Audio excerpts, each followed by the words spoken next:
ológo ló máa yà ní fọ́tò ológo ló máa fowó pé ológo ló máa fowó ìwọ náà tún mọ ológo àwẹ̀ tó bá fẹ́ lógo lẹ́yìn tí pàṣẹ nìkó àwẹ̀ ṣọ́ ti blé.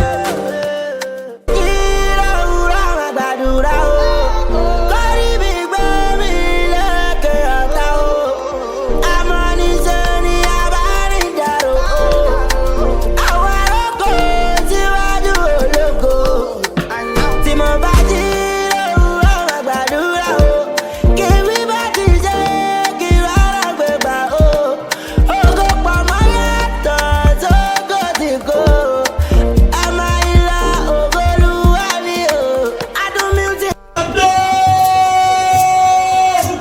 Mo ní mi ò forí ọba, mo súnmọ́ bá níwọ̀n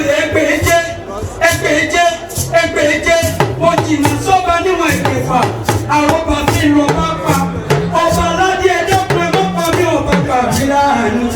Gbogbo ẹ̀yin ọmọ lálólọ́ mi, látọ̀rí àṣíwájú ìlú Ọ̀fà, tó fi dórí bàbá mi Bọ́lá Mustapha, tó fi dórí bọ́bọ̀ ṣèlú ìlú Ọ̀fà, Adékúnlé, mo fẹ́ mo fọmọ lọ́lọ́ ní kí n yóò dúkúdùkú ṣèwé gẹ̀rú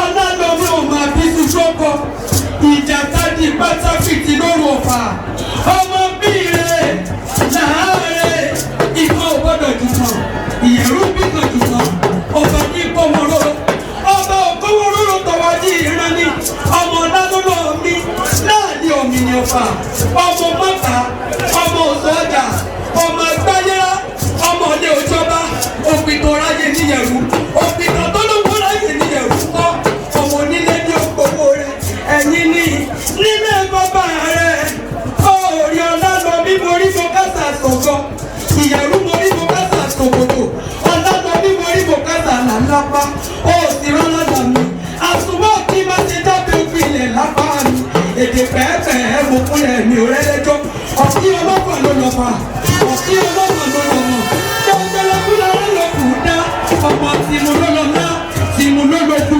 àṣàyímọ̀kì àṣàyímọ̀rọ̀ lọ́dọ̀ orí àgbàkodò nílé ọ̀làjọ́mí ọ̀làjọ́mí lórí ìyẹ̀rú òkìyẹ ọlọ́pàá àtìkíyọ́ mẹ́ni Bọ́lá Mustapha mo fẹ́ sọ́mọ̀ wò mí níran ni ọlọ́wọ́ gádà sọ́mọ̀ wò mí níran ni bàbá ṣèlú sọ́mọ̀ wò mí níran ni mo fẹ́ ṣe bílẹ̀ àwọn bàbá rẹ ni ọ̀làjọ́mí ọmọ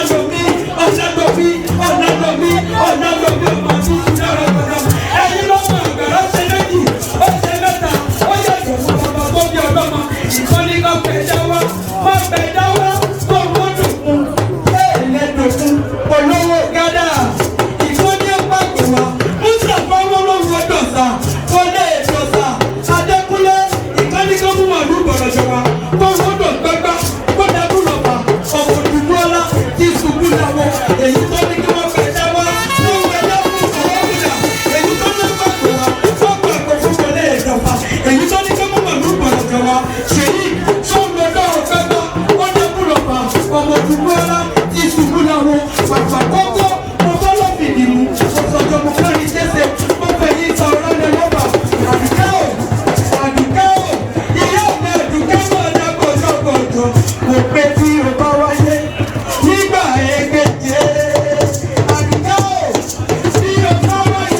Sọdúpẹ́ lọ́wọ́ gbogbo ẹ̀yin àbá pátápátá látòrí chief imam.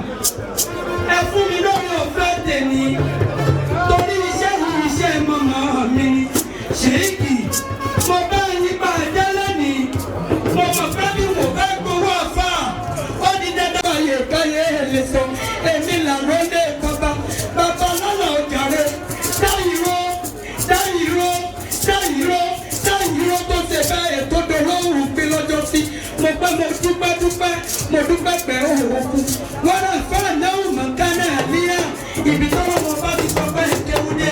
Èṣù oníbàbẹ̀jẹ̀ ọlákùnrin ẹ̀ abiyamọ. Ọlọ́run mi